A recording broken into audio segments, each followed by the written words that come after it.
everybody. Welcome back to another episode of The Skeleton Crew. I'm your host, Jen Callahan, and today I have a great guest with me. He's joining me from Munich.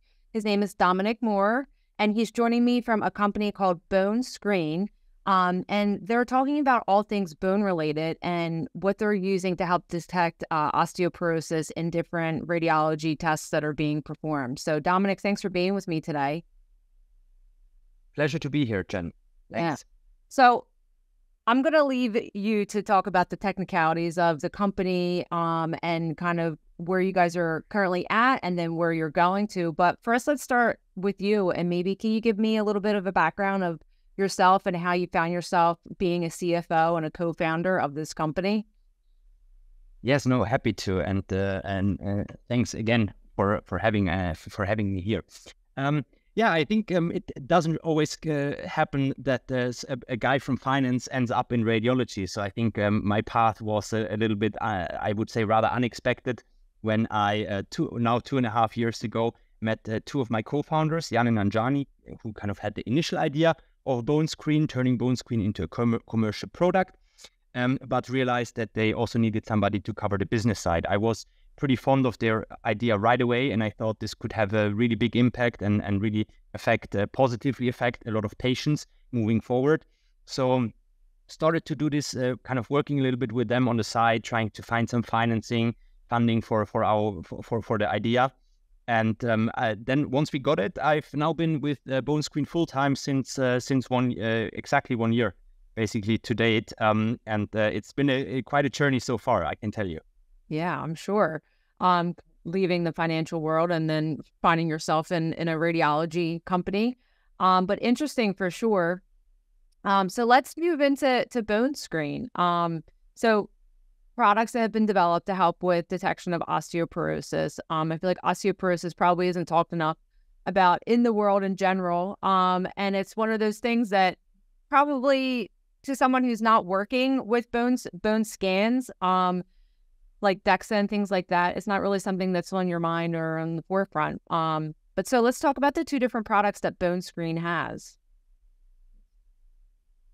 Yeah, happy to. I think, and maybe let me just quickly pause here and also say, I think you hit the nail on it, right? Because the whole idea also came from the fact that osteoporosis is unfortunately very underdiagnosed and really remains a silent killer, if you want to put it like this, or a silent cause of osteoporotic fractures. And unfortunately, with bone health, I think it's a topic that people tend to neglect until it's too late and until the fracture is occurred. Right. And this is also why we came up with our two products. Right now we have SpineQ and we have SpineRQ. Q for quantification, because we're quantifying the spine and we are extracting the bone mineral density based off spinal CT scans. And SpineR, because that is kind of our research version, which we are selling to basically everybody is doing research on the spine. We have customers using it in Canada, in the US, actually in Philadelphia, or no, I think in North Carolina, and in all across Europe. So I would have to say though that SpineQ is currently in the process of CE certification. For the background, for your American listeners, that's the FDA equivalent, right? So we're currently in the process of getting that approval, which is why at this point, we cannot commercially sell the services of SpineQ yet. Okay. So you're saying, like going undetected. I feel like, so I have dabbled in DEXA myself, performing DEXA scans at different locations that I've worked at. And generally, the people that are coming in for scans and getting bone scans are usually women who are postmenopausal. And then sometimes you might see males come through, depending on if they have, maybe if they've been treated for cancer and, have gone through chemotherapy.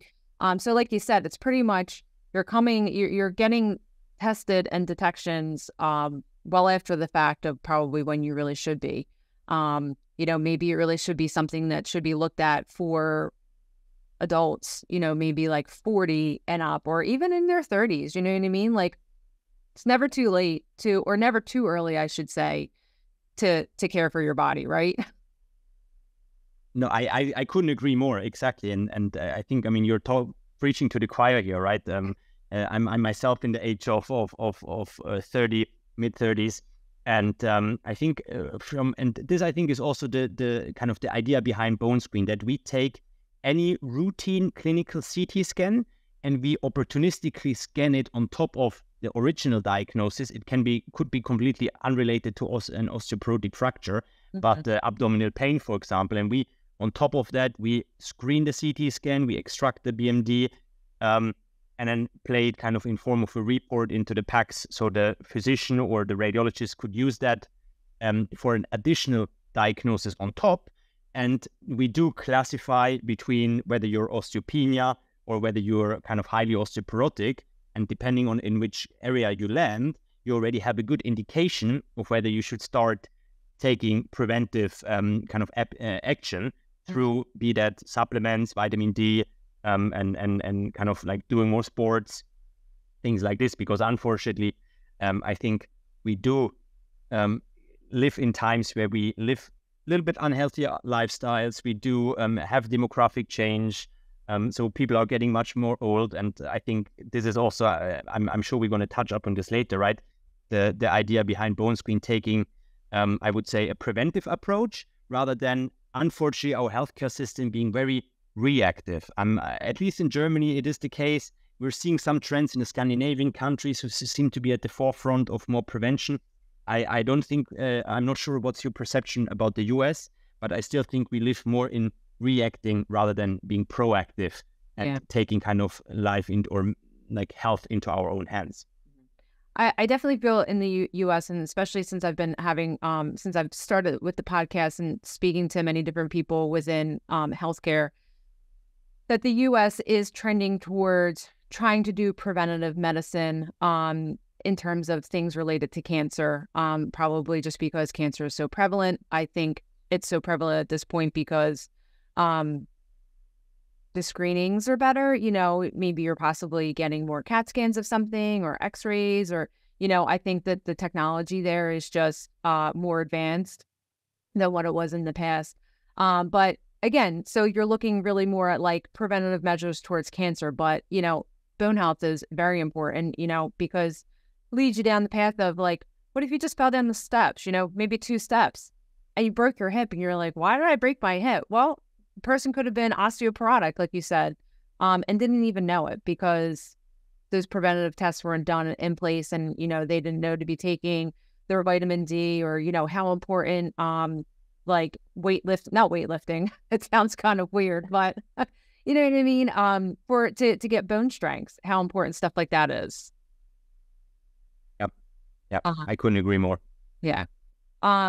So you guys have these two, and you said that you're in the process of getting the clearance for the Q.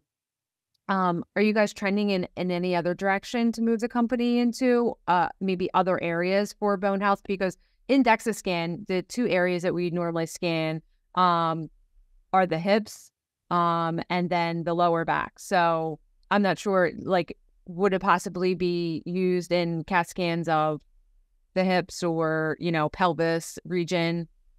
Yes, and I think like this is a really good question, and I think it's a little bit in terms of the overarching strategy that we have for our company, right? And I think I heard, and we live by the principle: go big or go home. Yeah. I think if we didn't believe in our technology, and if we didn't want to kind of spread this and scale it towards other, I would say, and we always talk in 3 dimensions. One is the modalities. So like you said, different MRIs, CT scans. Then we think big in terms of extremities. So right now we're limited to the spine. By nature, we want to make sure that we cover a wider array of all CT scans, kind of including the arms, the legs, larger points, like, for example, the hip, potentially the knee makes sense, right? So there would be some extremities. And then in the last step, in terms of kind of like, besides modalities and extremities, we also do look at different geographies, right? We want to make sure that we also can reach as many patients as possible. So for us, the next step after CE is definitely looking at FDA approval, since the US is a very big, a big healthcare market. So I think this is a little bit the vision that we have for Bonescreen, and where we want to see ourselves in 5 to 10 years, really covering I would say, not only just limiting ourselves to spinal CTs, because I think we want to cover, like, serve as many patients as possible, and you can't do that if you limit yourself to only the spine. Mm-hmm. So the technology itself, or the product, you said that, it coincides with the CAT scan. Is that something that, when it's integrated into, say, like a PACS program or something, is it something that the radiologist would have to choose for it to be used? Or is it something that would just automatically be done? Because I from different discussions that I've had with companies who are doing AI related work, sometimes it's something that they choose to run on, like, the image or the report that they're doing. This episode is brought to you by xraytech.org, the rad tech career resource. If you're considering a career in radiology, check out xraytech.org to get honest information on schools, degree options, career paths, and salaries. Yeah, I think this is a really good question as well, because it really depends on preferences. And I think for us, we are looking to provide solutions to cater kind of for all sorts of client requests. Some like to take matters in their own hands and kind of would prefer to choose the patients. And I think this also makes more sense, given you also want to make sure that you're not automatically running on adolescents scans, which we basically want to exclude, right? Okay. And if you really do see, okay, this is a 22-year-old, I don't know, who's done sport all their lives so far, the question would be, do you want to include that person? Our vision would or our preference would always be to run via as many scans as possible, because I think we always say, and I think this is the philosophy of a lot of startups in that space, that we want to detect things where the radiologist would not see things, right? So we want to come in and really be that second opinion, that AI-driven co-assistant to the radiologist who gives that second opinion and to potentially finds things that would otherwise be missed. So the idea would definitely be, like, preference would be for us to run in over each scan automatically, but I think this is really like difficult even in some countries due to regulatory problems. But right now the idea would be that you proactively choose which patient you want to kind of scan on top of the CAT scan that the person is receiving anyway. And then it also depends. I'm sure you've covered this in some of your episodes, the rise of the AI marketplaces.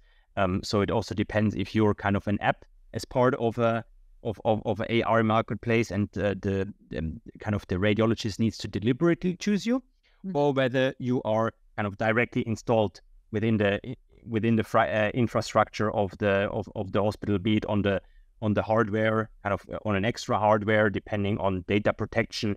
I'm sure we'll talk about that later on a little bit as well. Due to data protection problems in Europe, I think it really depends. So unfortunately, it's not that clear cut of an answer that I would like to give. For when you're integrating it, does Bonescreen, do they suggest like criteria for the patients that should have this run on? Like how we were discussing, like if you're a 22-year-old adolescent, you're probably not going to run it, but maybe looking at different demographics, like I don't know if there's certain ethnicities that are prone to osteoporosis. I don't know that off the top of my head, but thinking like maybe, women like 40 and up of this ethnicity, running on that, or like males like 60 up. Do you guys suggest criteria like that? Interestingly, we not try to limit ourselves by nature. So I think the key limitation is that we would like to avoid other scans in adolescents, and we do obviously. I think we have a couple of requirements on the technical side. For example, that you need to have X gigabytes of RAM minimum requirements from your technical IT infrastructure. But then on the intended purpose, how we call it here, we are kind of like, as I would say, the patient group, we're not limiting ourselves. So anybody beyond 18 could potentially receive a scan. By nature, we would always encourage that if you're above a certain risk age, that you should definitely always scan your patients. For example, women in aged 40, 50 years and above, menopausal women, I think is across. I just read a couple of weeks ago, I read a study that was done, I think was it Korea or Japan, and they had similar levels of fracture risk, like it is compared to European women. So I think this tends to be, like you said, I think there is no clear ethnicity that or gender group that is more prone, but we do see it when we look at more elderly people. So I think the older the patient is, the more relevant such a scan gets for them. However, I also want to make sure that if a patient is 40 years and already has osteopenia, I also would like to detect that, because this is actually where I can prevent. Right. So I still would encourage everybody to at least take the patient's parameters into consideration. But in the end, I still think we don't want to limit ourselves too much either. So you guys use this with CAT scans. Are you looking to implement it into other types of scans like MRI or yes, so even general X-ray, possibly like a plate? Yeah, I think we've already seen a couple of people making an attempt to do it in X-ray. We and ultrasound as well, actually. Interestingly, we do, or as part of, and I have to refer to my colleagues here because I think they're the expert, right? I think I should have stated this at the beginning as well. So our team is a very strong co-founding team. We have 3 developers, and we have 2 professors and doctor from with a background in radiology as well. So I think we do have the users as well. And I think one of my co-founders, the one I mentioned at the beginning, where it all started with Jan, he has done, I think his journey with osteoporosis started 20 years ago when he did his doctoral dissertation on that matter. So we have a lot of data. We have done a lot of research, and research just points to CT scan being the best modality for conducting DMD scans. And then now in the next step, we are, one of my other colleagues, he just looked at MRI scans and annotated those over the last couple of days, or I think almost weeks now, since we want to move into MRI as well. And we're currently exploring options to do that, since we do see a lot of value and potential angle here as well. I mean, it makes sense that CAT scan and MRI would probably be the 2 main because it's cross-sectional anatomy. So it's looking at the bones in multiple different aspects. So that definitely makes sense. I mean, plain X-ray is great for many different reasons. And that's usually insurance-wise. I don't know how it is in Europe, but insurance-wise in the United States, you're pretty much always having to start with an X-ray first before they'll allow you to move on. Generally, I feel like depending on what the diagnosis is or what the reason is for the study that's being performed, but generally you're always starting with an X-ray. But definitely makes sense, like I said, because of the cross-sectional anatomy standpoint for MRI and CT. So is this currently implemented in different healthcare systems in Europe? Yes. So as I said before, our research version is being used across the world almost, I would say. So we have users using our spinal segmentation. Our I would say soon to be CE certified product SpineQ is already being tested as an MVP basis, not for clinical purposes. I should add as a small disclaimer, in different university hospitals in Germany, in Switzerland, and I think with really good feedback so far. What obviously makes us happy. So we are also currently in contact with different doctors in the UK, in Sweden, because we want to make sure that we kind of start engaging early with them in order to highlight. And I think the feedback that we've received so far has been very reassuring. That's great. That's great. I was going to ask about the feedback. Does this ever come across the hands of any of the technologists that are performing the scans, or it's really on the back end, I guess? You mean in terms of the technology, or in terms of so the CAT scan technologist who would be with the patient, placing the patient on the table, performing the scan. Just wondering that if maybe do they have to do anything different to help with the scan, or do they have anything to do with it, or it's really just radiology from the radiologist standpoint, like the doctor themselves who are doing the readings. Yeah. Okay. Now I get it. Yes. So I think there would not be a lot of touch points. It depends on how the clinic is structured. So in Germany, how it works is that you would come into the clinic as a patient, and then it would mainly be the people at the reception who would educate you about the possibility of getting another a scan on top of your CAT scan that you're due to take. The technical people would not so much be involved, other than potentially setting up the infrastructure. But I think then the decision making process would lie with the radiologist ultimately. Also, I think the key benefit for the technical team would lie in that they would hopefully have more time, since they don't have to conduct DEXAs anymore. Okay, gotcha. Perfect.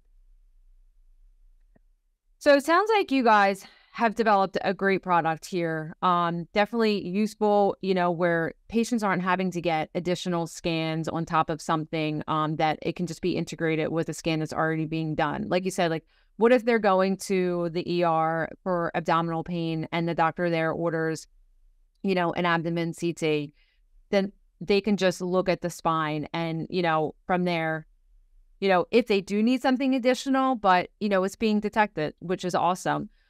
Have you guys, since the company has developed in the two different products that you have, the SpineR and the SpineQ, have you faced any challenges between like clearances or integrating it into different health systems? Yeah, I think it's a very good question, and I would be lying if I said we hadn't faced any challenges, right? I think this is especially in the healthcare market, right? And I think maybe just one comment to what you said now, just now. I think is for us, we always try to. Sometimes we feel a little bit like you're recycling the CT scan, or at least you're trying to kind of tap into this big ocean and try to lift the data treasure that is hidden in all of these scans, which we're just using to a very tiny bit right now.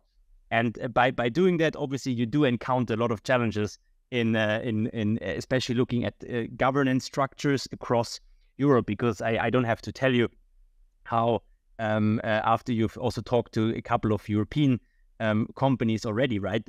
Unfortunately, the healthcare market is very, very fragmented, and that doesn't make it really easy for smaller startups and for smaller companies to find those markets that kind of seem to be appreciating or fitting for their kind of in need of their product. So I think for us, it's really since we're German based, obviously this is by nature, we understand the German market. We will kind of have that as our go-to market moving forward.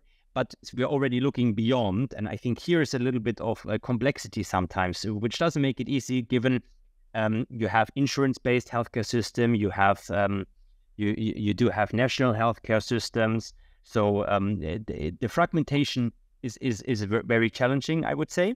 The second challenge is definitely that finding right personnel. I think this is a question that all companies have, and especially if you're looking for software people that work within AI and are also kind of knowledgeable on the medical kind of side. I think this is something that is very sought after, and that is not so easy to to attract those talent. And I think this is definitely, would say two major challenges. The last one being that you need unfortunately you also can't just, once you have the CE mark in Germany or for Europe, you would still need the FDA approval, which is a timely process to get into the US, despite there not being a lot of differences, right? I think obviously the markets function different, but I think we are still kind of almost on equal standards to some extent, where I would hope, or I would wish, that there's a little bit of less regulatory burden. You need different marks for different countries, Japan, etc., PP. So I think it's definitely challenging. Yeah, definitely. But exciting too, right? Challenging, exciting. I mean, if it wasn't challenging, I mean, everyone would be doing it. Not Bonescreen, but I mean, there has to be challenges. I was just having this conversation with my son today. I said, if you expect someone to just do everything for you, I don't know how your life is going to end up. But I mean, definitely useful. With like a lot of AI stuff that is developed out there, that it's there to help the radiologist and the technologist and to help with preventative care, helping the radiologist to do almost less readings. It's one less possible DEXA scan that the patient might have to do. So it's one less reading that the radiologist would have to do. The conversation right now is so much about radiologist burnout, even technologist burnout, because of the influx of scans that are being done, and therefore so many reports that have to be done as well. So it's great that it's there as a tool to aid the radiologist in detecting, osteoporosis and looking at bone health. Yeah. Yes. And I think to add to that, right, we always want, in the forefront should always be the user and the patient. So ultimately what we want to do, we want to make radiologists' life easier and add value to the patient at the same time. And I think with Bonescreen, we found a very nice and niche way of doing that, because on the one hand side, we do free up radiologist time. Our scans can, if we run in the background, I think it takes us less than a minute for our scan to run in the background. So there is not much additional time. We know how much radiologists value their time and how they don't want to indulge in excessive additional work. Right. I think we really try to kind of solve for that by basically making this additional DEXA scan obsolete. We're saving time there. We are still kind of trying to save, like we touched upon before, nurses or technical personnel that are dealing with the scans. Their time is freed up. We're trying to maximize patient value because they get access to quicker earlier diagnosis. So I think we really nicely fit into a niche of only a few products that actually helps doing that. And I really hope we can continue kind of our journey and also make ourselves even more attractive by adding more modalities moving forward. Because what I fear a little bit at this point is that we have so many startups coming out, and if you were to choose, I think you could run 40 scans from 30 different startups soon over one scan, right? And this is something that I think we have to make sure we don't overburden, like you said, with regards to not cause burnouts across the few radiologists that we already have, because the numbers are not growing, unfortunately, rather stagnating, and the people that need scans are increasing, right? So we really need AI to make your guys' lives easier and not even put you into the shoes that you have to choose between 50 different solutions now. But you just want to go there, use the smoothest one, and we really have the vision to become one of those tools that does that. Well, it sounds like you guys are going in the right direction for sure. And I mean, at this point, with different companies that I've spoken to in the past year or so since the podcast has been going on, this is the first that I've spoken to anyone about looking at preventative bone health. So I mean, I really love it. Just overall, because my eyes were open to bone health, like I said, when I started doing DEXA scan, and this kind of I started at a place that if you worked in x-ray, you had to also to cover DEXA. So I did on-the-job training, and, you learn a lot while you're doing it, and the different questions that you need to ask, and the different patients, with, not diseases, I don't want to say diseases, but, people who are going through cancer treatment, how much chemo affects, bone health, and even, say patients, men or women who have like eating disorders, how much that can affect your bone health. So it's eye-opening, and I really loved, the trend that you guys are going in. So I really appreciate your time talking to me today. No. Go ahead. Yeah, no. Yes, thanks a lot. And I think one last point that I maybe also want to stress is Sure.